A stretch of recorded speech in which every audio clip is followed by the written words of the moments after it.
الحمد لله ثم الحمد لله.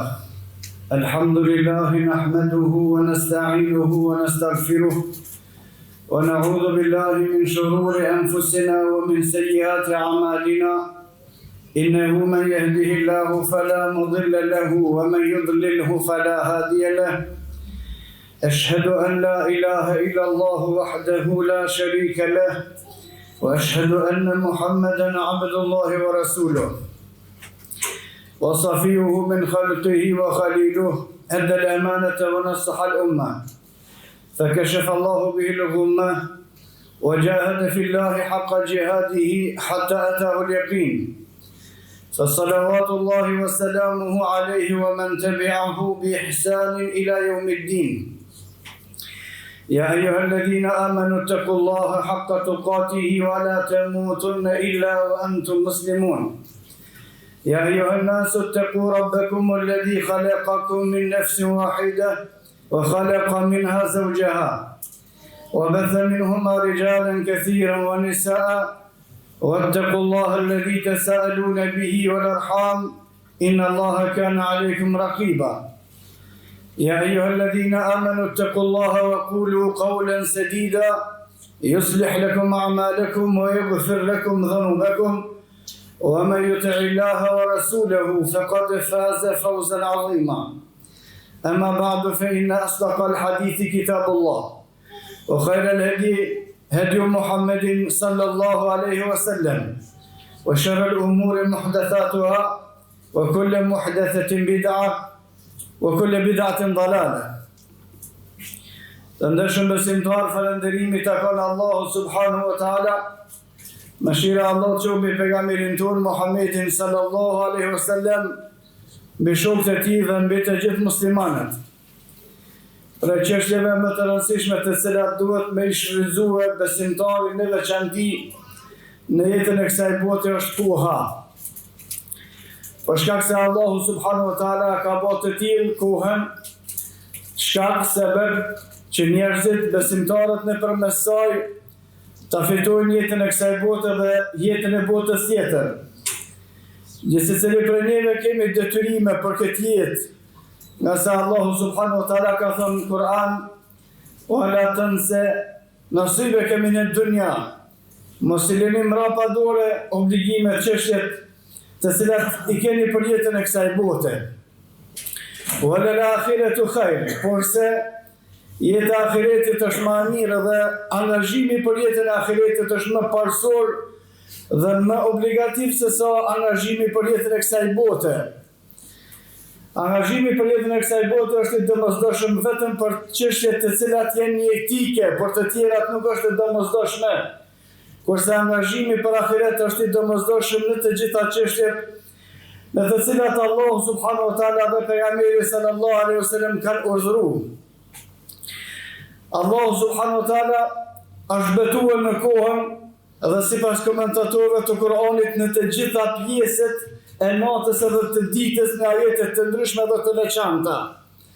Në ajetin e përgjithshëm thot Allahu subhanahu wa taala: "Wal 'asri innal insana lafi khusrin illa alladhina amanu wa 'amilus salihati wa tawasaw bil haqqi wa tawasaw bis sabr." Beton thot Allahu subhanahu wa taala në kohën si tërësi se njerëzit të gjithë janë në humbje për shkak se nuk e shfrytëzojnë kohën në atë që ka urdhëruar Allahu dhe pejgamberi sallallahu alaihi wasallam dhe shfrytëzojnë atë për të i vepruar ato të cilat i kanë ndaluar Allahu dhe pejgamberi sallallahu alaihi wasallam, edhe për shkak të kësaj të gjithë ata janë në humbje. Illa alladhina amanu, përveç ata të cilët kanë besuar nuk janë në humbje për shkak se e shfrytëzojnë kohën në të cilën në fillim të surës është betuar Allahu subhanahu wa taala për me i kryu obligimet dhe ndaluhen nga ajo që Allahu dhe i dërguari i tij e kanë ndaluar. Illa alladhina amanu, shpëtojnë vetëm ata të cilët janë besimtar, kurse ata të cilët janë besimtar e dinë vlerën e kohës dhe shfrytëzojnë atë për të arritur mirën e Allahut në këtë botë dhe të mirat e Allahut subhanahu wa taala në ahiret. Në ajete të ndryshme të tjera të veçanta Allahu subhanahu wa taala është betuar në mëngjesin Allah subhanahu wa taala është betuar në paraditën, Allah subhanahu wa taala është betuar në mramjen, Allah është betuar në natën, Allah është betuar në ditën. Dhe të gjitha kohët, të gjitha pjesët e natës dhe të ditës, në to është betuar Allah subhanahu wa taala në Kur'an dhe komentatorët e Kur'anit kanë thonë Allah nuk betohet në Kur'an përveç se për diçka e cila është shumë e rëndësishme. Kurse njerëzit nuk kanë të drejtë të betohen në diçka tjetër përveç me Allahun subhanahu wa taala. Koha nëpërmjet cilës fitohet ajo që Allah subhanahu wa taala ka premtuar. Dhe njerëzit të cilët nuk e shfrytëzojnë kohën kanë më u pendua për shkak se pejgamberi sallallahu alaihi wasallam në një hadith të saktë ka thonë dy gjëra janë të shkujdesur për ato shumica e njerëzve prej tyre koha e lirë. Koha e lirë është koha në të cilën njeriu ka mundësi me bëj ibadet. Koha në të cilën ka mundësi me adhuru Allahu subhanahu wa taala, koha në të cilën ka mundësi me bë veprimtari me të cilën e ngrit nivelin e vet në këtë dynjë. Në hadithet e tjera pejgamberi sallallahu alaihi wasallam ka tërhequr vërejtjen me shfrytëzuar disa gjëra para se më na ardh disa gjëra të tjera, për të cilat pastaj kur na vijnë kemi më u pendu pse nuk i kemi shfrytëzuar ato që kemi poseduar më herët. Për tyre pejgamberi sallallahu alaihi wasallam ka thonë shfrytëzoni rinin e juve para se më ardh pleshnia, shfrytëzoni shëndetin e juve para se më kap smundjet, shfrytëzoni kohën e lirë të juve para se mos më pas kohë më, shfrytëzoni jetën para se më ardh vdekja. Gjithsecila prej këtyre njeriu i posedon dhe nëse nuk i shfrytëzon këto, vjen tjetra pa tjetër. Kushdo që është i ri, nëse ka jetë, gjithsesi se ka më ardhë pleshnia, pastaj, kur vjen pleshnia i ka në vitet e rinisa, i s'ka bo senas në tritas pleshnit.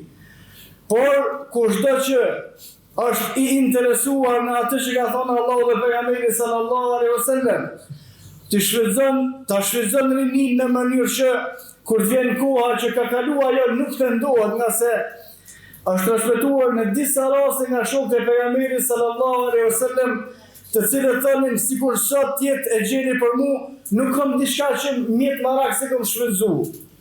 Nuk ka diçka që nuk e ka kryer ashtu që ka thonë Allah dhe pejgamberi sallallahu alaihi wasallam. Me pyet çka kishte ndryshuar diçka në rini s'ka. Abdullah ibn Mesudi nuk ndryshon kur gjë. Abdullah ibn Abbas ibn Omeri nuk ndryshon kur gjë. Çka doni më shtuat diçka, mos i tashini plot me pas bën ndryshe, më kthyer edhe një herë, shkandroni, ata thon kur gjë. Për shkak se të gjitha i kanë vepruar në përputhje me atë që ka thonë Allah dhe pejgamberi sallallahu alaihi wasallam. Kohën e lirë para se marrë një kohë që s'ki kot lirë më. Shëndetin para se marrë një kohë që s'ki shëndet më, s'ki mundësi më. Jetën para se marrë vdekja, nga se kur vjen vdekja, pendohet se cili prej atyre të cilët kanë pas mangësi, e kërkon Allah subhanahu wa taala me kthye, patën edhe disa çaste, edhe disa kohë, disa ditë, me vepruar vepra të mira, por se ato janë vetëm dëshirat e njerëzve, të cilët nuk i kanë shfrytëzuar begatitë e Allah subhanahu wa taala, kurse mbrapa atyre ose ata edhe të gjithë neve na pret qëndrimi dhe dhënia llogari para Allahut subhanahu wa taala.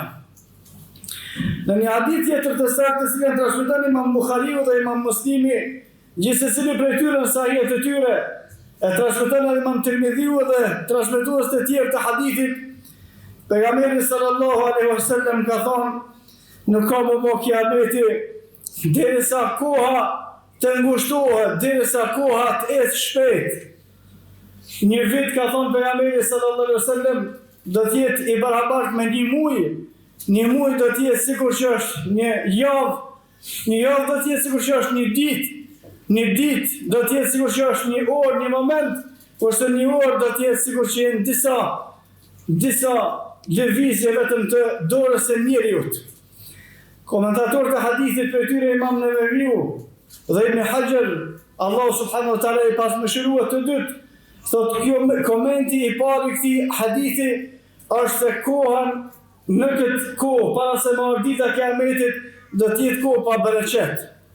Kohë jo e begat. Kohë në të cilën njerëzit nuk kanë me pas mundësi me bë ibadete, adhurime, sikur kanë pas mundësi me bëj ibadet adhurime ata të cilët kanë qenë para neve. Njerëzit të cilët kanë jetuar para neve në namazet e xumës kanë shkuar 3 orë para namazit në xhami. Ne me minuta ose pasi që të fillojnë aktivitetet të domosdoshme në xumë. Njerëzit të cilët kanë jetuar para neve në namazet taravive kanë ne gjysmën e natës ose më tepër. Ne duke zgjat iftarin na humbi asia, pastaj gjysmën e taravia nuk mundam me fal për shkak se na lodh. Njerëzit para neve kanë lexuar Kur'an me orë të tëra.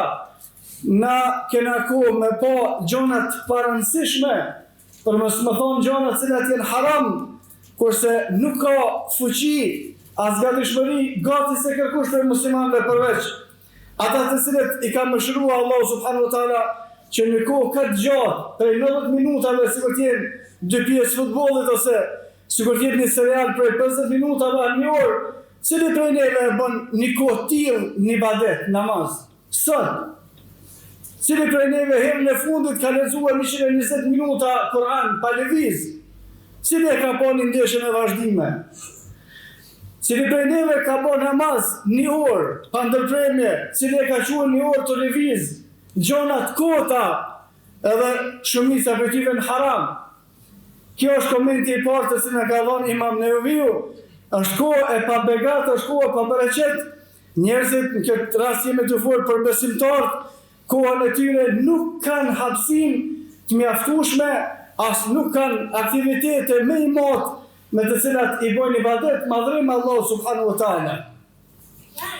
Komenti tjetër, Allahu subhanahu wa taala kohën e ngushton nga se Allahu subhanahu wa taala është ai që ka bërë vitin ashtu sikur është edhe i ka bërë muajt ashtu sikur që janë, edhe javën ashtu që është edhe dita e natë ashtu sikur janë, dhe është fuqinë e Allahu subhanahu wa taala me ngushtu ato. Është transmetuar tek transmetimet e Banu Israilëve se kanë pyet Nuhin alayhi salatu wassalam, i cili saktësisht ka jetuar më shumë se sa 950 vjet, si ka qenë jeta për ty, ka thonë sikur me hije me një anë me dalë me një anën tjetër. Kurse jetët e tona janë shumë të shkurta, nga se në hadithin e saktë pejgamberi sallallahu alaihi wasallam ka thonë, e gjatësia e umetit tem është mes 60 edhe 70 viteve. E përgjithshme e umetit është 60 edhe 70 vite në krahasim me atë që ka jetuar Nuhi alayhi salatu wassalam, nuk është as 10, është më pak se sa 10. Ai që ka jetuar 1000 vjet i ka zogë shkurt, kurse na që jetojmë 60 deri në 70. Dhe atë duke kaluar me aktivitete të tjera përveç asaj me të cilën na ka urdhëruar Allahu subhanahu wa taala. Fazayyana lahum ash-shaytanu a'malahum. Shejtani zbukuron veprat e këqija. Në veprat e këqija nuk nim lodhje, në veprat e kota nuk nim lodhje, në veprat të cilat janë ibadete kemi vështirësi. Çish ka mundësi më na ndodh kjo? Kjo ndodh atëherë kur i lëm pas dore udhëzimet me të cilat na ka urdhëruar Allahu subhanahu wa taala në librin e tij, dhe udhëzimet të cilat na ka dhënë të sakta në hadithin e tij Muhamedi sallallahu alaihi wasallam.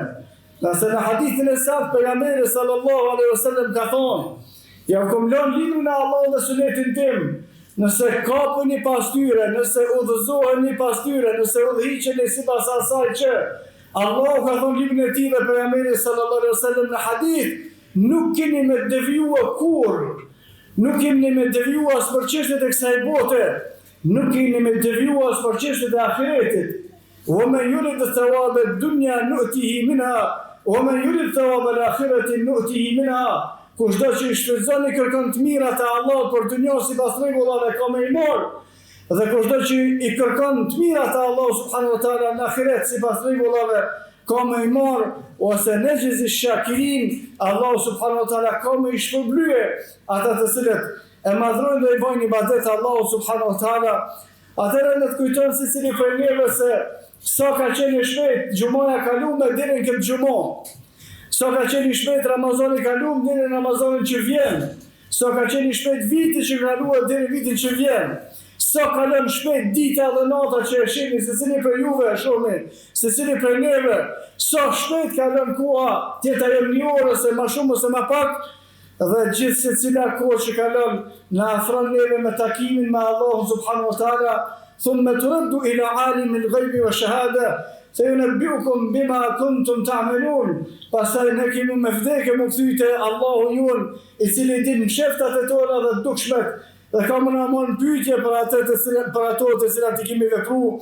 وأقول قولي هذا واستغفر الله لي ولكم فاستغفروه لكل ذنب إنه هو الغفور الرحيم.